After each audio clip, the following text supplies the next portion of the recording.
வணக்கம் நண்பர்களே, நான் உங்கள் குமுதா. உங்களை அன்புடன் வரவேற்கிறது சுட்டி வில்லேஜ் டிவி. இங்கே உங்களுக்காக அழகான கிராமத்து கதைகள், மனதை தொடும் நீதி கதைகள், சிரிக்கவும் சிந்திக்கவும் வைக்கும் குடும்ப கதைகள் காத்திருக்கின்றன. அதனால் எங்கள் சேனலை சப்ஸ்கிரைப் செய்து பெல்லை அழுத்தி சுட்டி வில்லேஜ் குடும்பத்தில் இணைந்திடுங்கள். வாங்க, இன்றைய இனிய கதைக்குள் போகலாம். ஒரு அழகான கிராமத்து செம்மண் பூமியில சுற்றிலும் தென்னை மரங்கள் சூழ அமைந்திருந்த ஒரு கூட்டு வீட்டுலதான் மீனாட்சி அப்படிங்கிற மாமியாரும் அவங்களோட மருமகள் கவிதாவும் வாழ்ந்து வந்தாங்க. வழக்கமா ஊர்ல மாமியார் மருமகள்னாலே சண்டை சச்சரவு, மாத்தி மாத்தி குத்தம் கண்டுபிடிக்கிறதும் தான் இருக்கும். ஆனா இந்த வீட்ல அப்படி இல்ல. மீனாட்சிக்கு வயசானாலும் உடம்புல சுறுசுறுப்பு குறையல. கவிதாவும் சளைக்காம வீட்டு வேலைகளை இழுத்து போட்டு செஞ்சுக்கிட்டு மாமியாரையும் சொந்தத்தாய் போல கண்ணும் கருத்துமா பாத்துக்கிட்டா. 2 பேரும் நகமும் சதையும் போல ஒருத்தர் முகத்தை பார்த்தே இன்னொருத்தர் மனச புரிஞ்சுக்கிற அளவுக்கு அத்தனை அந்யோன்யமா இருந்தாங்க.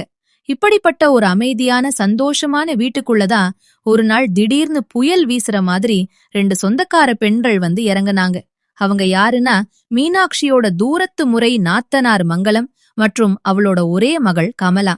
வந்தவங்க சும்மா கலகலப்பா 4 நாள் தங்கிட்டு போக வந்திருந்தா பரவாயில்ல. ஆனா அவங்க 2 பேருமே உலக மகா சோம்பேறிங்க. காலையில வத்தவங்க எல்லாரும் வாசல்ல கோலம் போட்டு பால் காய்ச்சி வீட்டை தொடச்சு முடிக்கிற 9 மணி வரைக்கும் 2 பேரும் போர்வைய இழுத்து மூடி தூங்குவாங்க. அதுக்கப்புறம் மெதுவா கண்ணை தொடச்சுக்கிட்டு எந்திரிச்சு நேரா திண்ணையில வந்து அமர்ந்துகிட்டு மங்களம் சத்தமா, "என்ன கவிதா, 9 மணி ஆச்சு, இன்னும் காபி வரல, சர்க்கரை தூக்கலா போடு" அப்படின்னு ஆர்டர் போடுவா. உடனே அவளுக்கு சப்போர்ட்டுக்கு வர அவளோட மகள் கமலா, "அம்மா, அப்படியே டிபனுக்கு வடை இருக்கான்னு கேளுமா" என்று தன் பங்குக்கு கேட்பாள். சாப்பிட்டு முடிச்சதும் தட்ட கூட எடுத்து சிங்குல வைக்க மாட்டாங்க. அப்படியே திண்ணையில போய் படுத்துக்கிட்டு, "கமலா, அந்த விசிறி எடுத்து வீசுடி, கை எட்டல" என்று மங்களம் சொல்ல, அதற்கு கமலா, "போமா, எனக்கே சோம்பேறியா இருக்கு, நீயே வீசு" என்பாள். ஒரு விசிறியை எடுத்து வீசுறதுக்கே அத்தனை சோம்பேறித்தனம். ஆனா கவிதா வேர்த்து விறுவிறுக்க சமைச்சு போடுற சாப்பாட்டை திந்துக்கிட்டே, "என்ன அண்ணி, உங்க மருமகளுக்கு சமைக்கவே தெரியல, குழம்புல உப்பே இல்ல" என்று குறை சொல்ல மட்டும் அவங்க நாக்கு சுறுசுறுப்பா வேலை செய்யும். நாட்கள் நகர நகர 1 வாரம் 2 வாரம் ஆச்சு.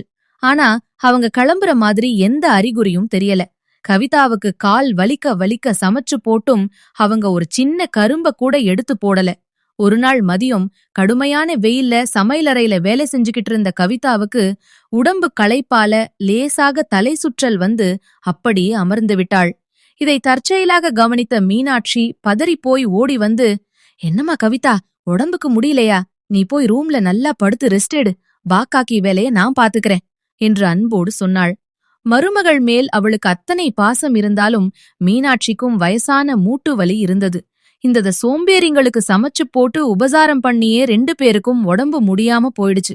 ஆனா திண்ணையில படுத்திருந்த மங்களமும் கமலாவும் இதை பத்தியெல்லாம் கவலைப்படாம, "என்ன அண்ணி, இன்னைக்கு காஃபி வர லேட் ஆகுதுன்னு" உள்ள பார்த்து கத்துனாங்க.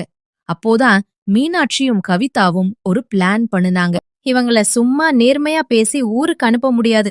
இவங்களோட சோம்பேறித்தனத்தையே வச்சுதான் இவங்கள இங்கிருந்து ஓட வைக்கணும்னு கவிதா ஒரு மாஸ்டர் பிளான் சொல்ல, மீனாட்சியும் சிரித்துக்கொண்டே சம்மதித்தாள்.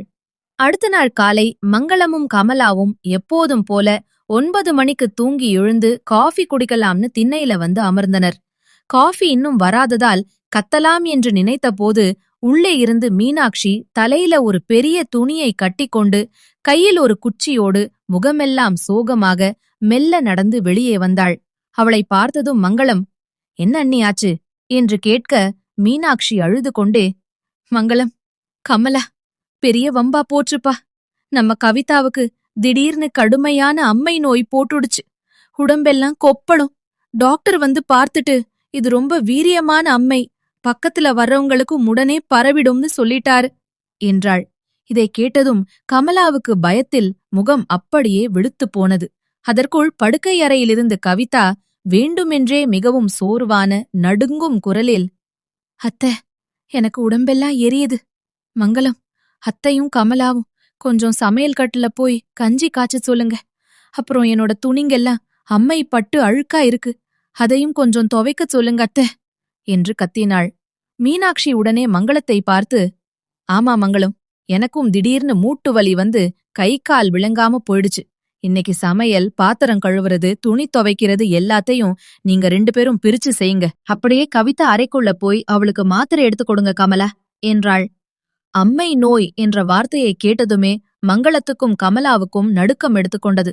அது மட்டும் இல்லாம வாழ்க்கையில ஒரு சின்ன வேலை கூட செய்யாத அவங்களுக்கு துணி துவைக்கணுங்கிறதும் சமைக்கணுங்கிறதும் மரண பயத்தை காட்டுச்சு.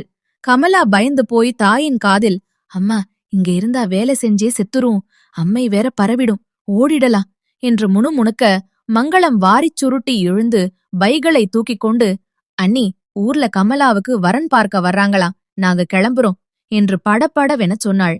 இருங்க மங்களம், அவசரப்படாதீங்க, கஞ்சி குடிச்சிட்டு போங்க, கவிதா துணியை யார் துவைப்பா என்று மீனாட்சி பின்னாடியே கூப்பிட அவங்க 2 பேரும் செருப்ப கூட ஒழுங்கா போடாம தெருமுக்கு வரை பையை தூக்கிக்கிட்டு ஒரே ஓட்டமாக ஓடி மறைந்தார்கள். அவர்கள் கண் மறைந்ததும் படுக்கையறையிலிருந்து கவிதா கலகலவென சிரித்துக்கொண்டே வெளியே வந்தாள். மீனாட்சியும் இடுப்பில் கை வச்சுக்கிட்டு சிரிக்கத் தொடங்கினாள்.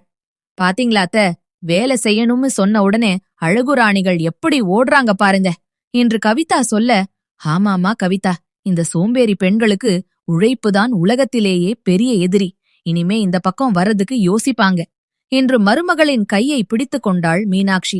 அதன் பிறகு அந்த சுறுசுறுப்பான மாமியாரும் மருமகளும் எந்த தொந்தரவும் இல்லாமல் தங்களுக்குள் மகிழ்ச்சியாக பேசிக்கொண்டே வீட்டு வேலைகளை சுலபமாகச் செய்து நிம்மதியாக வாழ்ந்து வந்தார்கள். இந்த கதை உங்களுக்கு பிடித்திருந்தால் ஒரு லைக் பண்ணுங்க, உங்கள் நண்பர்களுக்கும் குடும்பத்தினருக்கும் ஷேர் பண்ணுங்க.